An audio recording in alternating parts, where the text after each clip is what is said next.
So hey guys, welcome back to YouTube. आज हम बात करने जा रहे हैं डाइपोल के बारे में। जनरली डाइपोल है क्या?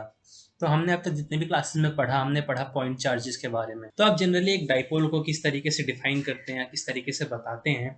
तो हमारे पास जो बुक की डेफिनेशन या फिर जो डेफिनेशन हम पढ़ते हैं वो क्या कहती है? Two equal and opposite charges separated by a very small distance constitute a dipole. इसका मतलब क्या हुआ कि अगर आपके पास दो अपोजिट चार्जेस है बट इक्वल हैं, यानी कि एक प्लस क्यू है एक माइनस क्यू है, एक plus two Q minus two Q plus four Q minus four Q, in fact minus four Q plus four Q का भी एक डाइपोल कंस्टिट्यूट कर सकता है। अब आप प्लस किस तरफ रखते हैं और माइनस किस तरफ रखते हैं ये बात नहीं है। जो आपके दोनों चार्जेस हैं वो दोनों चार्जेस आपके एक इक्वल डिस्टेंस पे, बहुत स्मॉल डिस्टेंस पे सेपरेट होने चाहिए। तो आपके पास ये इमेज है एक डाइपोल की, जिसके अंदर हमारे पास दो चार्जेस हैं plus Q and minus Q, जो एक डिस्टेंस से सेपरेटेड है, जिसे हमने 2a नाम दिया है। हमने अभी तक क्या पढ़ा कि जो डाइपोल है वो दो अपोजिट बट इक्वल चार्जेस से मिलकर के बनता है। तो अब हम जानते हैं कि डाइपोल जो होता है इसके अंदर ये कुछ मूवमेंट हो सकती है। तो जी हाँ, डाइपोल के अंदर डाइपोल मूवमेंट होती है। और न्यूमेरिकल वैल्यू को डाइपोल मूवमेंट कहते हैं, या फिर जो इसकी डाइपोल मूवमेंट को हम डिनोट करते हैं वो करते हैं पी से, स्मॉल पी।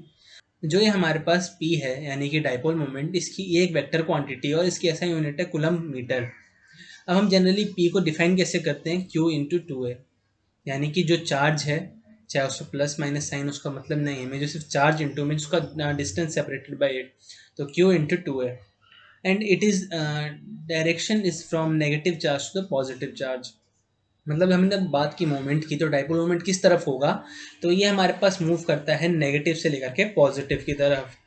आपके पास कुछ एग्जांपल्स हैं जो हमारे पास किस तरीके से फॉर्म कर सकते हैं कि अगर आपके पास एक प्लस टू क्यू चार्ज है और एक माइनस फोर क्यू चार्ज है और एक स्मॉल डिस्टेंस से सेपरेटेड है, ओके। तो इसके अंदर क्या है कि आपके पास जो माइनस फोर क्यू चार्ज है, आप इमेज देख सकते हैं, इसके अंदर आपके पास minus two Q plus minus two Q, यानी कि इसमें दो माइनस टू क्यू हैं। तो इसके अंदर जो आपके पास वैल्यू है प्लस टू क्यू और एक माइनस टू क्यू जो हमने ऐड किया हुआ है वहाँ पर, वो दोनों मिलकर के एक डाइपोल फॉर्म कर देंगे। तो हमारे पास पी की वैल्यू क्या आ जाएगी? डाइपोल मोमेंट जो आ जाएगा वो आ जाएगा टू क्यू इंटू में टू ए, यानी कि उसका सेपरेटेड डिस्टेंस। तो आपके पास जो टोटल डिफरेंस आ जाएगा वो आ जाएगा फोर क्यू ए। अब हमारे पास यहाँ पे टू क्यू क्यू आया क्योंकि हमारे पास जो डाइपोल है उसके उसका जो चार्ज का कैपेसिटी था, उसका जो चार्ज का मैग्नीट्यूड है वो टू है। आपके पास जो फर्स्ट एग्जांपल था उसके अंदर चार्ज का जो मैग्नीट्यूड था वो वन था। तो आपके पास इस तरीके से ये फॉर्म करता है डाइपोल को। नेक्स्ट, जो हम डाइपोल की बात करते हैं तो क्या डाइपोल का ऊपर कुछ इफेक्ट पड़ता है इलेक्ट्रिक फील्ड का, यानी एक्सटर्नल इलेक्ट्रिक फील्ड का?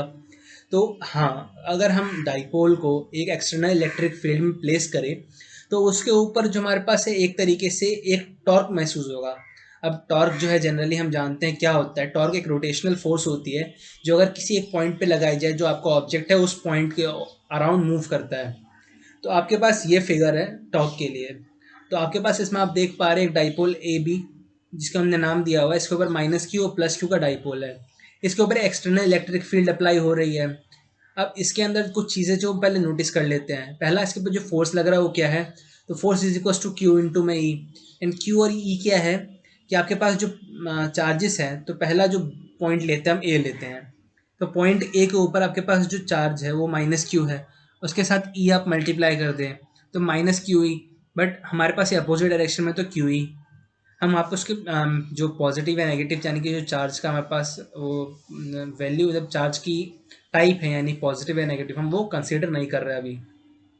तो ये हो जाएगा force is equal to Q E, opposite direction of the external electric field.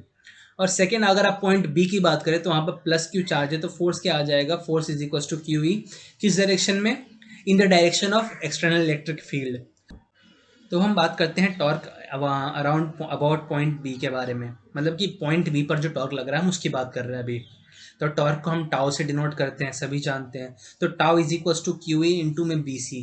अगर आप फिगर में देखें तो डाइपोल के ऊपर वहाँ पर दो इमेजेस आपको, मतलब दो लाइन्स फॉर्म हो रहे थे, वहाँ पर ट्राइंगल फॉर्म हो रहा है जनरली।